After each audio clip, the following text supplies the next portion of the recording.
شکر ادا کرنا چاہیے. میں ایک دعا بتاتا ہوں آپ کو, ویسے میں ایک چوٹ کرنے کے لیے بات کہتا ہوں, آپ نے دل سے پوچھو کہ ہم نے اللہ کا صرف اس لیے شکر ادا کیا ہو کہ اللہ تیری مہربانی تو نے مسلمان گھرانے میں بنایا. ہم میں سے بہت ساری شکوے ہیں, پیسے نہیں دیے, یا اللہ گاڑی نہیں ملی, بنگلہ نہیں ملا, کاروبار نہیں ملا. ارے سب مل جاتا, اگر ایمان نہ ملتا تو میں کدھر جاتا؟ میں اربوں پتی ہوتا اور خدا نہ خواستہ کسی غیر مسلم گھر میں پیدا ہوتا, میں کیا کرتا؟ ایمان سے بڑھ کر کچھ نہیں ہے. ساری دنیا کی دولت ایک طرف, ایمان کی دولت ایک طرف, اور ہمیں تو بن مانگے ملا نا. نو اسٹرگل, نو پرابلم. پڑھو تو صحیح صحابہ کرام کو. حضرت خباب رضی اللہ عنہ کے بارے میں آتا ہے, ایک بار آپ کی پیٹھ ہے نا, کرتا انہوں نے اٹھایا تو اس پہ وائٹ نشان تھے. حضرت عمر نے کہا خباب یہ تمہیں کیا ہوا؟ کہ عمر تمہیں کیا معلوم, تم تو اس وقت ایمان بھی نہیں لائے تھے. جب میں مسلمان ہوا نا تو میرا آقا مجھے چلتے ہوئے کوئلوں پر لٹاتا تھا. جلتے ہوئے کوئلوں پر ہم بکرے بوٹیاں بناتے ہیں, کبھی سوچا اس پہ کوئی بندہ بھی لیٹ سکتا ہے کیا؟ کہتے جلتے ہوئے کوئلوں پر مجھے لٹاتا تھا, اور اے عمر میری پیٹھ سے چربی پگھلتی تھی اور اس سے وہ کوئلے بجھ جایا کرتے تھے, مگر پھر بھی میں رب کا نام لیتا تھا. حضرت عمر کہتے ہیں خباب یہ پیٹھ لاؤ, میں اسے چومنا چاہتا ہوں جو اسلام کی خاطر جلائی گئی ہے.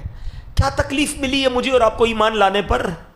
کیا پرابلم آئی ہے مجھے اور آپ کو ایمان لانے پر؟ مگر وہ مار کھا کر بھی نماز پڑھتے تھے, ہم اے سی میں اور پنکھوں میں بھی نماز نہیں پڑھتے. وہ قرآن پڑھتے تھے. آپ کو پتہ ہے میرے آقا جب قرآن پڑھتے تھے کفار کیا کرتے تھے؟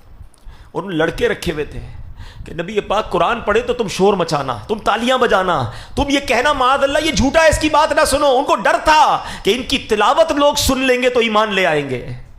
قرآن اللہ کے حبیب پڑھتے تھے, وہ لوگوں کو سننے نہیں دیتے تھے. اگر آج ہمارے گھروں میں قرآن موجود ہے, ہم قرآن نہیں پڑھتے ہیں.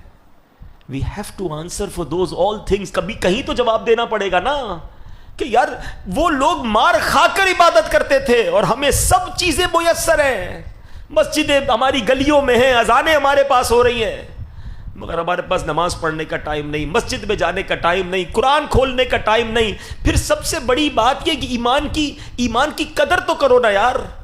اتنا آسانی سے مل گیا تو قدر ہی ختم ہو گئی.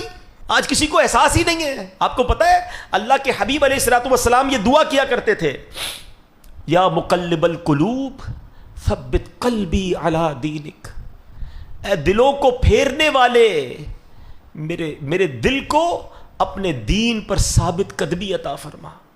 یہ ہم سب کی کہتے ہیں تربیت کے لیے. میرے آقا کا دل مبارک تو وہ ہے جس کے صدقے ہمیں ایمان ملا ہے, مگر یہ سکھا رہے ہیں ہمیں کہ دیکھو ایمان جا بھی سکتا ہے. تھنک اباؤٹ اٹ, سوچا کرو. ہاں ایمان مل گیا بہت اچھی بات ہے, مگر یہ ایمان سلامت رہے گا قیامت تک, مرتے تک یہ پتہ نہیں ہے. ساری زندگی نمازیں پڑھی, روزے رکھے, حج کیے, اور اگر ایمان پر خاتمہ نہیں ہوا نا, نل اینڈ وائڈ, سب ختم ہو جائے گا. سب سے مین چیز ایمان ہے. مگر ہم میں سے شاید کوئی ہوگا جس کو ایمان کی فکر ہوتی ہوگی کہ ایمان بھی بچ جائے, یا اللہ ایمان